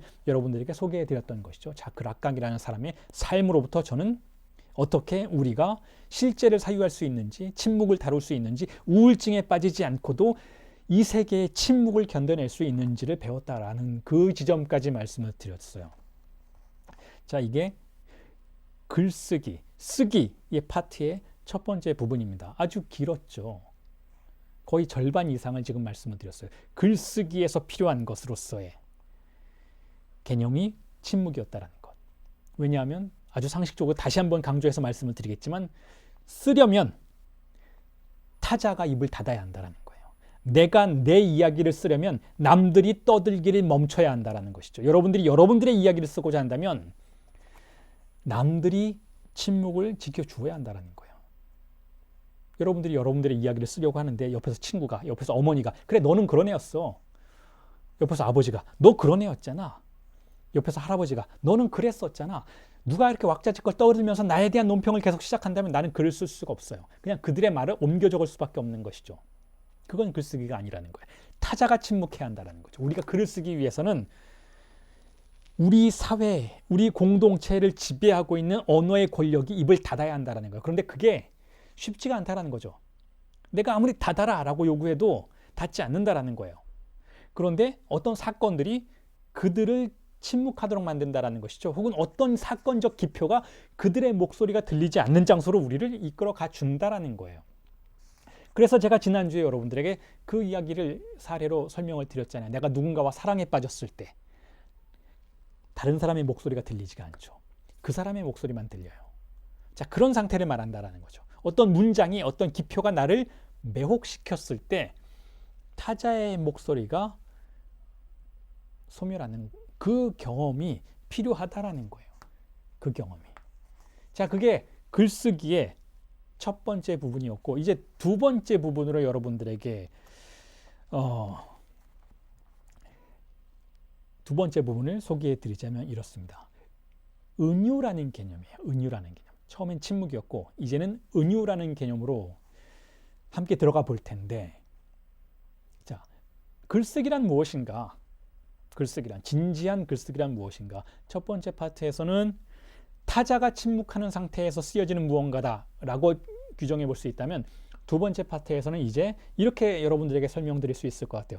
글쓰기란 은유하는 것이다 라는 거예요. 모두들 이 부분에 대해서는 쉽사리 동의해 주실 수 있을 것 같아요. 글쓰기는 은유다. 그렇죠. 글쓰기는 은유예요. 메타포죠. 메타포. 자, 어떤 의미에서 은유인가 하면, 예를 들면 우리 그런 이야기 하잖아요. 여인을 꽃으로 은유하는, 자, 그걸 우리는 은유라고 부르죠. 그리고 뭐 어떤 예를 들어서 노동자를 투사라고, 전태 노동자를 투사라고 은유하기도 하죠. 자, 글쓰기는 그와 같은 은유의 과정인 것이잖아요. 글쓰기는 은유예요. 그게 제 아무리 넌픽션이라고 해도 그건 은유예요. 하나의 대상을 다른 하나의 대상으로 대체하는 것이니까. 가장 기본적인 차원에서는 하나의 실제 사태를 언어로 대체하는 것이잖아요. 일단 은유가 일어나는 것이죠. 글쓰기는 은유예요. 메타포라고도 할 수 있고, 어떤 의미에서는 재현이라고도 할 수 있죠. 리프레젠테이션이라고도 할 수 있죠. 하나를 다른 하나로 대체하는 것. 실제를 언어로 대체하는 것. 혹은 이미 우리 사회에서 통용되는 어떤 이야기를 다른 이야기로 대체하는 것. 자, 이게 은유인 것이죠. 가장 간단한 부분부터 이야기하자면, 여러분들이 여러분의 자신의 이야기를 하려고 한다면 어떻게 대체하나요? 여러분들의 신체, 여러분들이 실제로 살아왔던 그 실제를 언어로 대체한다기보다는 여러분들이 여러분 자신에 대해서 알고 있는 지식을 다른 언어로 대체하는 과정이 사실상 실제로 벌어지는, 글을 쓸 때 벌어지는 일인 것이죠. 여러분들이 어렸을 때부터 듣고 자라왔던 남들의 의견들, 너는 이런 사람이야, 너의 성적은 몇 점이야, 이거 다 남들이 나에게 주는 평가들인 것이잖아요. 그 평가들을 우리는 믿고 따르죠. 자, 이 평가들의 세계는 세계가 나를 은유하는 거예요. 세계가 나를 은유하는 것인데, 우리가 작가가 되면 어떻게 되나요? 그 은유에 동의할 수가 없어서 나는 나를 다른 방식으로 보고 있어 라는 그런 태도 속에서 다시 또 한 번의 은유를 시도하는 것이죠. 그러니까 어떤 의미에서 이건 글을 쓴다라는 건 은유하는 것이라고 할 수가 있죠. 자, 그런데 지난주부터 제가 이끌고 왔던 개념적인 순서들의 여정을 비교하면서 이 은유라는 개념을 설명해 보자면 이렇게 볼 수도 있어요. 우선 먼저 작가는 이 세상의 속견을 공백으로 은유하는 것이죠. 공백으로 대체하는 것이죠. 침묵이 필요하다고 했잖아요. 어떤 하나의 문장이 우리에게 그와 같은 사건을 가능하도록 만들어 준다고 했잖아요. 이 세상이 침묵을 지킨다라는 건 이 세상의 언어가 공백으로 대체된다라는 것이니까 은유가 됐다라고 볼 수가 있어요. 은유가 됐다. 그래서 제가 존 케이지의 4분 33초라는 음악도 여러분들에게 설명을 드렸잖아요. 음악도 여전히 재현이라고 한다면, 음으로써 무언가를 재현해내는 것이라고 한다면 존 케이지는 어떤 특정한 생각을 공백으로 은유했던 거예요. 공백도 은유의 도구가 될 수 있다는 거죠. 은유의 기능을 갖고 있을 수 있다는 것이죠. 그러니까 작가가 침묵을 도입하는 것은 세상의 속견을 공백으로 은유하는 과정이다 라고 일단은 전제해 볼 수가 있는 것이죠. 그 다음에는 어떻게 하나요? 공백을 새로운 기표로 대체하는 것. 자, 이게 글을 쓰는 과정인 것이죠. 그리고 지금부터 제가 여러분들에게 말씀드리고자 하는 것이 바로 이 공백을 기표로 대체하는 은유의 과정인 거예요. 자, 그런 의미에서 은유라는 것은 또 이렇게 설명이 가능하다고 생각이 드는데 어떤 것인가 하면 은유라는 것은 작가가 하는 은유라는 것은 하나의 기표를 다른 하나의 기표로 대체하는 과정이다라고 볼 수가 있다는 것이죠. 왜냐하면 이미 이 세계는 언어인 세계이니까. 이 세계에 실제가 있다기보다는 이 세계는 이미 언어로 구성된 세계인 것이니까 그곳에 있는 하나의 기표를, 하나의 언어를 다른 하나의 기표로 대체하는 과정이 바로 은유라는 거예요. 아까 여인을 꽃으로 은유했다라고 했잖아요. 거기서 여인은 어떤 종류의 실체이기보다는 이미 여인으로 또한 은유된 존재인 것이죠. 그러니까 여인이라는 단어를 꽃이라는 단어로 대체했던 거예요. 왜냐하면 이 실제는 만약에 그 여인이 한 특정한 어떤 사람을 지시하는 것이라면 이 여인은 여인이기 이전에 다른 거예요. 어떤 사물인 것이죠. 어떤 언어가 접근하기 이전에 어떤 실제인 것이죠. 우리가 만약에 그 여인의 정신분석적인 관점에서의 주의상스나 어떤 충동을 대상으로 한다면 언어 이전에 무언가가 분명히 존재할 수 있다는 의미에서 이 여인은 더 이상 여인이 아닐 수도 있는 것이죠. 그냥 어떤 충동인 것이죠. 하지만 우리는 이미 그 여인을 여인이라고 바라본다면 이미 이것은 하나의 기표에 의해서 장악당한 존재라고 볼 수 있다면 여인을 꽃으로 은유하는 것은 이미 하나의 기표를 다른 하나의 기표로 대체하는 과정이라고 볼 수가 있다면 은유는 기표를 다른 하나의 기표로 대체하는 과정이라고 볼 수가 있다는 것이죠. 그리고 이 부분에서 여러분들이 정신분석을 공부하셨다면 그런 문장이 떠오르실 거예요. 락강이 주체를 뭐라고 부르는가? 락강이 주체를 뭐라고 하나요? 주체는 하나의 기표에 의해서 다른 하나의 기표에 대리되는 것. 자, 그게 주체라면 결국 주체란 은유의 결과물이라는 거예요. 우리 모두는 은유의 결과물이라는 것이죠. 우리 모두는 은유의 과정 그 자체라는 것이죠. 그러니까 우리는 모두 이미 은유되었다라는 거예요.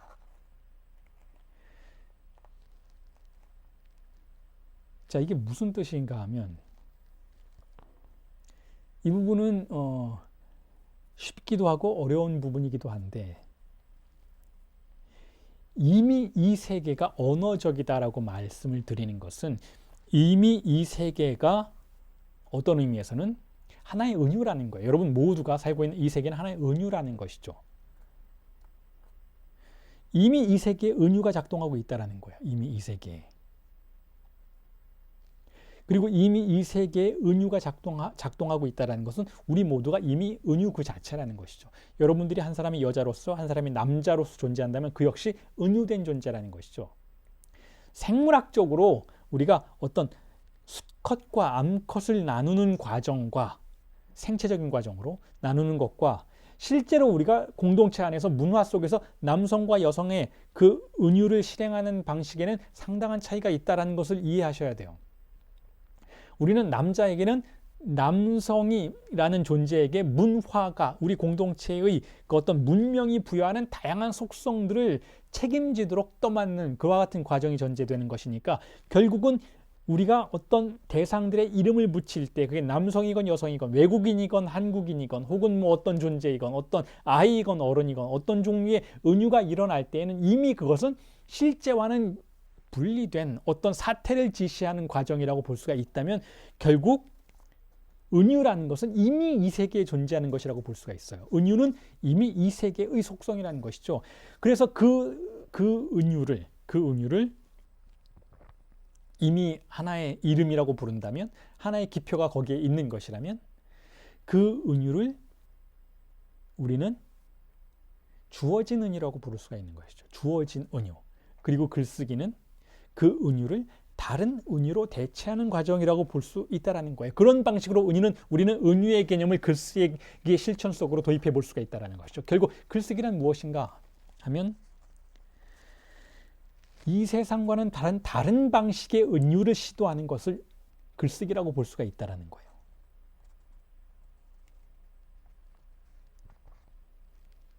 자, 보세요.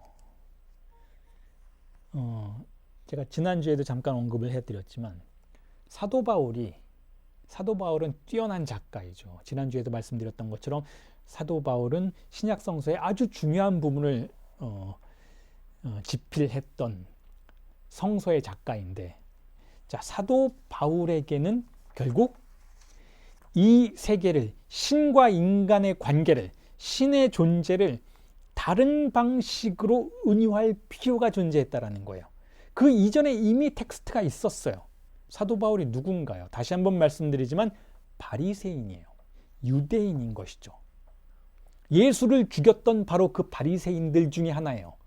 물론 그 사람들 중에 하나는 아니었지만 어쨌든 그와 같은 전통 속에서 유대교를 믿고 있었던, 즉 구약 성서에 속한 사람이었다라는 것이죠. 구약 성서란 무엇인가요? 은유인 것이죠. 은유인 것이죠. 하나의 언어를 통해서 이 세계의 기원과 끝을 은유하는 텍스트예요. 그리고 세계관인 것이고, 그 세계관의 언어를 통해서 유대인들은 지배받고 있었던 것이고, 그와 같은 삶을 살아가고 있었던 것이니까 결국은 유대인들은 바로 그 구약의 은유 그 자체였던 것이죠. 그들의 삶이 그들의 은유 그 자체였던 것이죠. 자, 그런데 바울이 침묵의 사건을 경험하고 어떻게 하나요? 다시 글을 쓰기 시작해요. 다른 방식으로 신을 사유하기 시작하고 다른 문법으로 텍스트를 작성하기 시작하죠. 즉 다른 은유를 써나가는 거예요. 다른 은유를. 이미 기존에 존재하는 은유 말고 다른 은유를 시도하는 것. 자, 이게 진정한 작가의 작업이라는 것. 자, 그렇게 말해볼 수 있다라는 거예요. 그렇게 말해볼 수 있고, 그리고 계속해서 그 작업을 하는 것. 사도 바울보다 몇백 년 앞서 살았던 또 다른 사람이 있죠. 바로 플라톤이죠. 지난주에는 소크라테스 이야기를 말씀을 드렸잖아요. 자, 플라톤 역시 새로운 은유를 시도한 사람이에요. 물론 플라톤에게는 사도 바울에게는 예수가 있었지만, 예수를 사도 바울이 직접 만나진 않았지만 예수라는 존재가 가져온 침묵이 신의 개념을 통해서, 신의 현상을 통해서 예수라는 존재로부터 온 어떤 종류의 침묵이 사도 바울을 공백 속으로 밀어넣었고, 그 공백 속에서 과거를 몰락시켰고 새로움의 언어를 구축해 나가는 작업을 실천하도록 몰아갔던 것이지만, 플라톤에게는 살아있는 예수가 있었어요. 그게 바로 소크라테스죠. 소크라테스의 제자였잖아요, 플라톤이. 플라톤이 젊은 시절에 소크라테스를 주목하고 소크라테스를 바라본 거예요. 소크라테스가 어떻게 말을 하는지, 소크라테스가 입을 열면 어떻게 세계가 침묵 속으로 들어가는지, 그리고 소크라테스의 그 침묵을 소멸시키기 위해서 이 세계가 어떻게 소크라테스를 모함하는지, 어떻게 아테네의 공동체가 소크라테스를 사형 선고하는지를 침묵 속에서, 플라톤은 침묵 속에서 바라봤어요. 다른 제자들과는 다르게 그다지 나서는 인물은 아니었던 것이죠. 침묵 속에서 바라봤어요. 소크라테스가 가져온 아테네의 침묵을 소크라테스는 집중해서 바라보았죠. 그리고 소크라테스가 죽었고, 죽은 이후에 그 플라톤은 소크라테스라는 존재가 남긴 침묵을 보존했어요. 보존하고 그 소크라테스의 말 한마디 한마디를 다시 해석해 나가기 시작하죠. 그렇게 해서 죽는 순간까지 아주 오래 살았어요. 플라톤은 락강보다도 더 오래 살았죠. 죽는 순간까지 글을 썼던 거예요. 작가로서 남았던 것이죠. 소크라테스의 침묵으로부터 발생하는 새로운 언어를 구축해 나갔던 것이죠. 물론 혹자는 플라톤이 소크라테스의 이야기를 그대로 반복했다라고 말하는 사람도 있지만 그렇지 않아요, 여러분. 플라톤의 텍스트의 여정을 잘 살펴보면 어떤 부분에서는 변화가 생기기 시작하는 걸 알 수가 있는 것이죠. 소크라테스의 말을 반복하는 것처럼 보이지만 사실은 플라톤은 소크라테스의 재해석자였어요. 소크라테스가 한 말을 다시 조합하고 소크라테스가 한 말을 넘어서려고 하고 소크라테스가 한 말보다 더 멀리 가려고 했죠. 마치 락강이 프로이트의 텍스트에 대해서 했던 것처럼 플라톤도 소크라테스의 텍스트를, 소크라테스의 기억 속에 남겨진 그 텍스트를 재해석해서 더 멀리 가려고 했던 존재인 것이니까 어떤 의미에서는 사도 바울의 선조인 거죠. 사도 바울이 예수의 경험을 통해서 직접 경험한 건 아니지만 그 소문처럼 들려왔던 예수의 경험을 통해서 새로운 글쓰기를 시도했던 것처럼 플라톤도 마찬가지 일을 했었다라는 것이죠. 새롭게 세상을 은유하는 것이죠. 새롭게.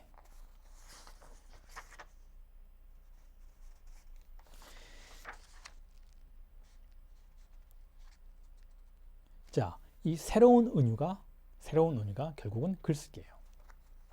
그리고 이 새로운 은유라는 그 개념을 우리가 글쓰기라는 실천을 통해서 이해해 보고자 한다면 우선 먼저 어떻게 이 세계가 조금 전에 말씀드렸던 것처럼 막강한 은유의 권력인지를 이해하는 과정이 필요하다는 거예요.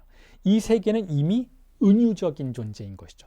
우리가 작가가 되고자 우리 스스로가 결정하기 이전에 이미 수만 년 전부터 수십만 년 전부터 이 세계는 자신의 이야기를 써나가는 은유의 천재였다라는 거예요.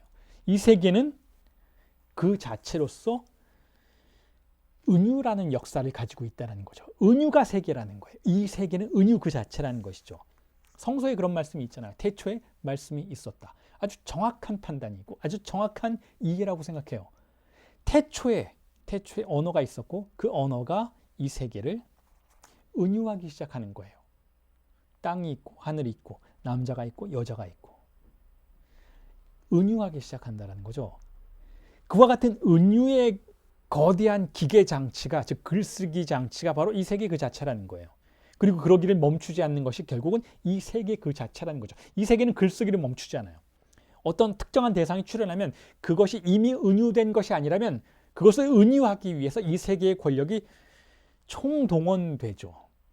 이 세계에 어떤 새로움이 출현하면 그 새로움을 해석해내기 위해서 이 세계의 은유의 권력이, 글쓰기의 권력이 집중된다라는 거예요.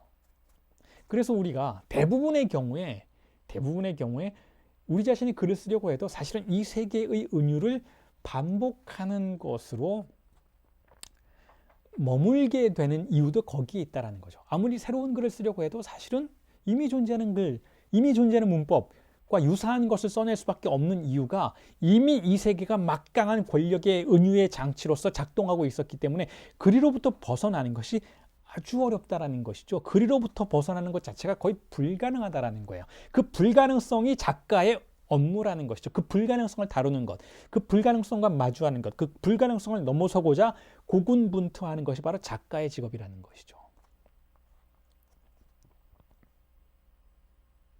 이 은유의 개념에 대해서는 정신분석이 상당한 이론들을 임상의 경험을 통해서 제시해 놓고 있죠. 우리는 어떻게 은유되는가? 우리는 어떻게 어머니와 분리되는가? 우리는 어떻게 어머니와의 밀착관계로부터 분리되어서 아버지의 언어를 받아들이는가? 그리고 이 받아들임의 과정을 어떻게 거세로서 이론화시키는가의 다양한 이론들이 정신분석에서 제공되고 있는데 거기서 가장 주요하게 제시되는 논점은 바로 이거예요. 우리가 쾌락과 관련해서 무언가를 포기한다라는 것.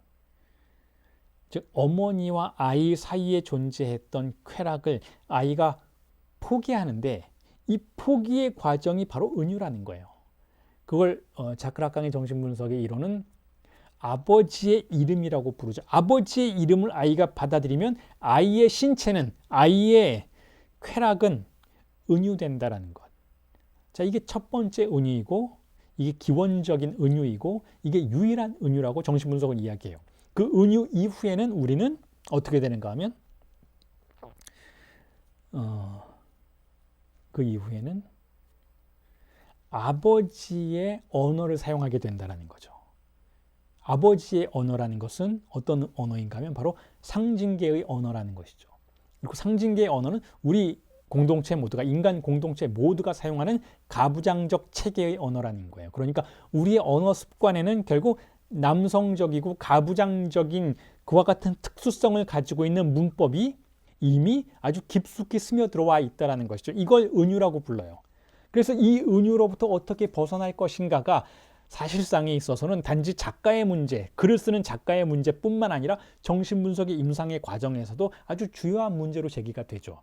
내담자가 아무리 아버지를 혹은 남성적인 권력을 증오한다고 해도 그럼에도 불구하고 내담자의 무의식이 그 가부장적인 언어의 문법을 사용하고 있다라는 그 모순을 정신분석의 임상은 어떻게 극복하게 해줄 것인가가 아주 중요한 쟁점이라는 거예요. 그러니까 정신분석 임상의 쟁점과 사실은 작가라는 직업의 실천적인 쟁점과 교차하는 부분이 있다는 것이죠. 우리는 어떻게 가부장적인 언어의 문법에 의해서 은유되고 있는 우리의 존재를 해방시킬 것인가에 대한 문제가 아주 중요한 쟁점이라는 것이죠. 자, 그런데 락강은 그에 대해서 뭐랄까요? 정신분석의 이론의 입장에서는 속 시원한 대답을 70세 이전까지는 그렇게까지 제시하고 있지는 못했어요. 그게 어떤 능력의 문제인가 하면 저는 그렇게 생각하지는 않아요. 정신분석 임상에 있어서 락강이 아버지의 가부장적인 권력, 즉 상징계를 넘어서는 어떤 가능성을 제시하지 못했던 이유는 락강의 이론적인 부족함 때문이라기보다는 어떤 종류의 솔직함 때문이었다고 생각해요. 왜냐하면 그게 그렇게 쉬운 일은 아니니까. 물론 그 이전에 예를 들면 뭐 철학자들, 들레즈나 과탈이나 이런 철학자들이 철학적인 개념을 사용해서 마치 어떤 종류의 해방이 가능할 수 있는 것처럼 여러 가지 이론들을 제시해 놓고는 있었지만 사실은 그게 그렇게 쉽사리 가능한 이야기는 아니었던 것이죠. 락강은 우선 먼저 이론가이기 이전에 임상가였고, 그러니까 임상의 과정에서 실질적으로 만약에 어떤 가능성이 존재한다면 이론적인 그러한 가능성이 임상적인 실천적 필드 안에서도 실현이 되었어야 하는데 그와 같은 것이 거의 불가능하다. 인간은 상당히 그 가부장적인 언어의 시스템에 장악되어 있는 존재이고 만약에 그로부터 벗어난다면 조현병의 위험을 감수해야 한다라는 것을 누구보다 잘 알고 있었던 그와 같은 이론가였던 것이기 때문에 함부로 이야기할 수가 없었다라는 것이죠. 어떤 문학가가 소설 속에서 시 속에서 인간의 해방을 노래할 수는 있겠지만 락강은 그렇게 할 수는 없었다라는 거예요. 엄밀성이 훨씬 더 많이 요구되는 영역에, 즉 임상가의 영역에 머물러 있었기 때문에 그 책임을 감당해야 했다라는 것이죠. 그래서 70년대 이전까지 락강은 이 세계의 막강한 은유로부터 우리가 어떻게 벗어날 것인가에 대한 명확한 방향을, 디렉션을 제공하지는 않아요. 그리로 어떻게 갈 것인가, 나는 지금 탐사하고 있다라는 흔적들을 많이 보여주고는 있지만, 예를 들면 세미나 7에서 안티고네의 그 위반의 장치학과 같은 그와 같은 개념들을 대거 소개함으로써 머물지는 말아야 한다, 우리는 어디론가 가야 한다 라는 정언 명령을 표현하고는 있지만 그럼에도 불구하고 어떻게 가야 하는지, 어떻게 그것이 가능한지를 설명하고 있지는 않았어요. 그 이후에도 아주 조심스럽게 어떤 흔적을 남기는 방식으로만 그와 같은 가능성을 제기하고 있죠. 70년대 이후에 세미나 20에서 여성적 주입상스라는 여성의 개념을 통해서 그 너머가 존재하고 그것이 가능할 수도 있다는 것을 신비주의의 개념을 통해서 암시하는 그와 같은 세미나들을 남기게 되고, 그리고 또한 세미나 23에서는 결국 어떤 의미에서는 조현병자이기도 한 제임스 조이스의 문학적 실천을 통해서 우리가 그리로 어떻게 갈 수 있는지, 조현병의 그 정신분열적인 고통을 감수하지 않고서도, 그 위험을 감수하지 않고서도 어떻게 우리는 그 상징계의 가장 바깥인 그 가장자리인 연안가로 갈 수 있는지를 암시하는 작업을 하기는 했던 것이죠.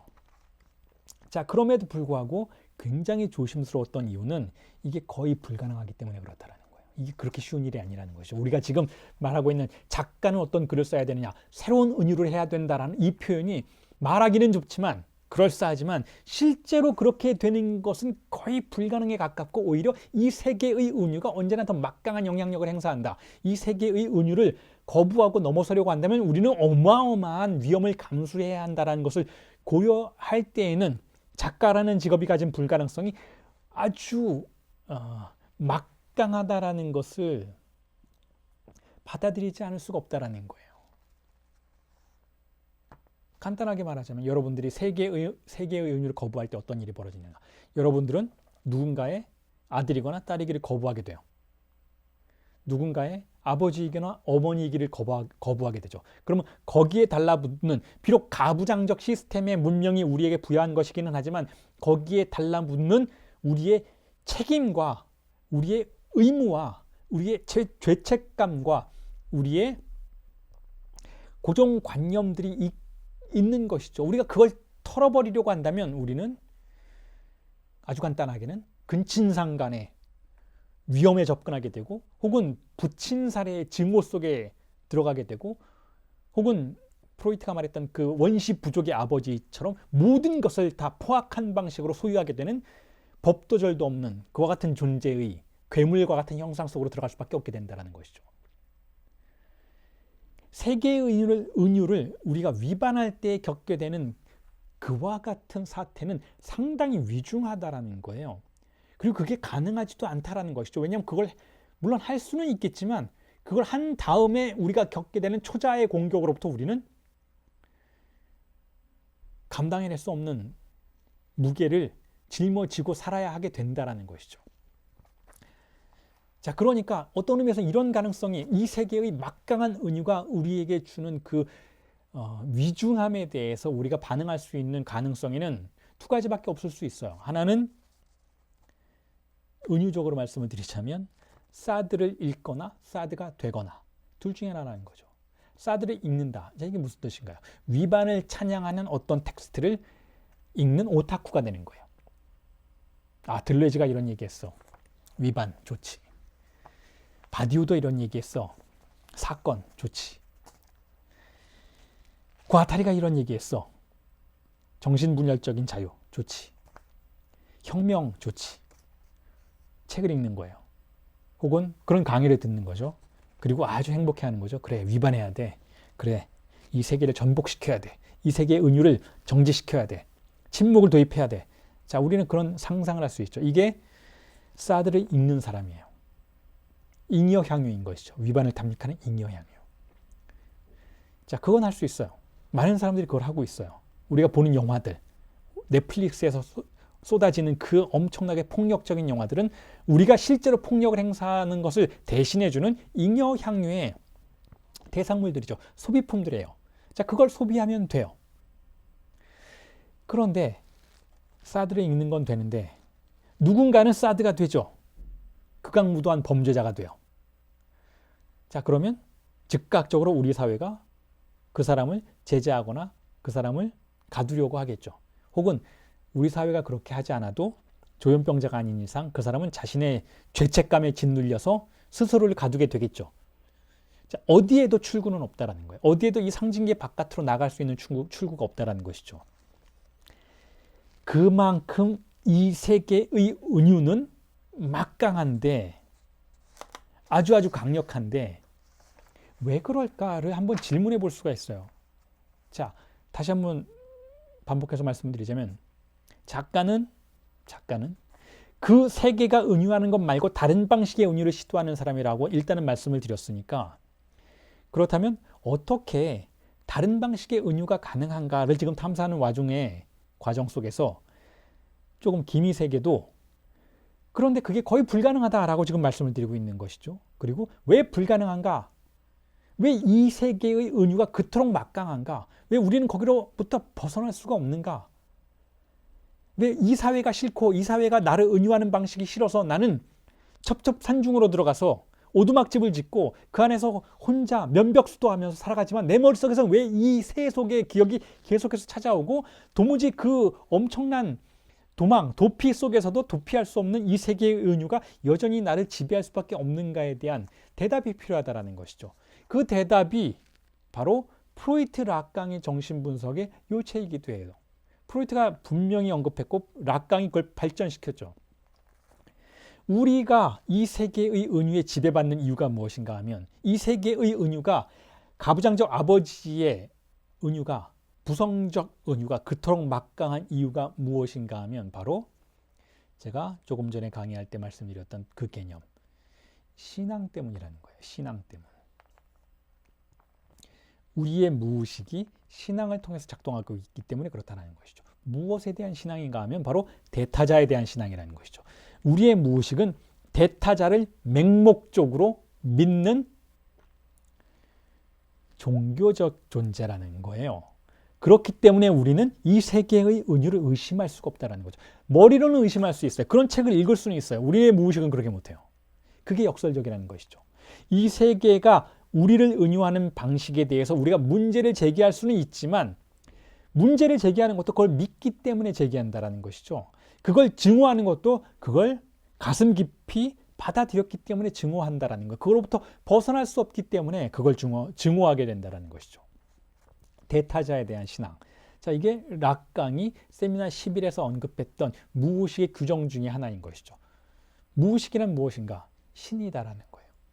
우리가 락강이 세미나 11에서 그런 얘기 하잖아요. 자신은 무신론자들, 함부로 무신론을 이야기하는 사람들 믿지 않는다. 왜냐하면 진정한 무신론자는 존재하지 않기 때문에 그러하다라는 거예요. 왜냐하면 우리의 무의식이 이미 신을 믿고 있기 때문에. 이렇게 말씀드리면 종교인들은 굉장히 좋아하시겠죠. 그래, 우리는 다 신앙이 있어. 그런데 왜 그걸 부정하려고 해. 교회 나오세요. 뭐 이렇게 얘기할 수도 있잖아요. 그런 말씀을 드리는 게 아니에요. 우리가 믿고 있는 우리의 무의식에 있는 이 신앙의 대상은 하나님 아버지가 아니고 예수님이 아니고 부처님이 아니고 알라가 아니고 대타자인 거예요. 그 대타자의 자리에 누구든 들어올 수 있죠. 그렇기 때문에 그렇게 종교가 태초로부터 시작되었고 지금도 역시 21세기에 화성에 우주선을 쏘아 올리는 이 시대에도 우리 모두는 종교에 완전히 사로잡혀 있는 거예요. 여러분들이 그렇게 생각하실 수도 있잖아요. 나는 교회 안 다니는데, 나는 무신론자인데 라고 말씀을 하실 수도 있겠지만 여러분, 이 세계가 지금 어떤 전쟁에 휘말려 있는지 살펴보세요. 종교전쟁이에요. 종교전쟁. 아프가니스탄에서 어떤 일이 벌어지는지, 사우디아라비아에서 어떤 일이 벌어지는지, 이라크에서 어떤 일이 벌어지는지, 미국과 가장 현재에도 전쟁을 벌이고 있는 자들이 누구인지, 혹은 미국인들이 누구인지, 어떤 기독교인들인지, 어떤 신앙을 가지고 있는 자들인지를 살펴보세요. 종교전쟁이 가장 메이저한 전쟁이에요. 여전히 21세기에도. 한국 사회도 보세요, 여러분. 지난 코로나 사태 이후에 우리의 관심을 끌었던 뉴스의 화면에 자주 등장했던 그 종교적인 주체들의 저항을 보세요. 그 어느 때보다 종교적이에요. 우리 사회는. 혹은 세계는. 21세기도 그렇다는 거죠. 왜 그럴까? 이유는 간단하다는 거예요. 정신분석의 임상의 절차를 통해서 밝혀낸 원인은 무엇인가 하면 바로 우리의 무의식이 신앙을 가지고 있기 때문에 그렇다는 거죠. 무언가를 절대적으로 믿는 존재가 바로 우리의 무의식이라는 거죠.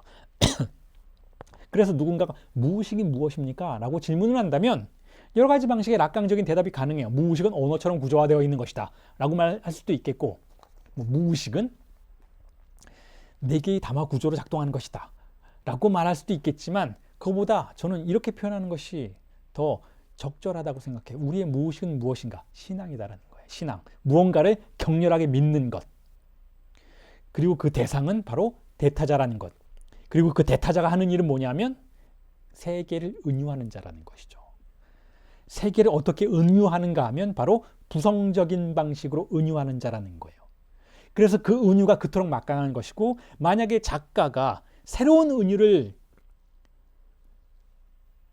만들어내겠다, 발명해내겠다라고 공언한다면 우선 먼저 작가가 해야 할 작업은 자신이 이미 존재하는 어떤 은유에 사로잡혀 있는지, 그리고 왜 사로잡혀 있는지를 이해하는 과정이 전제되어야 한다는 거예요.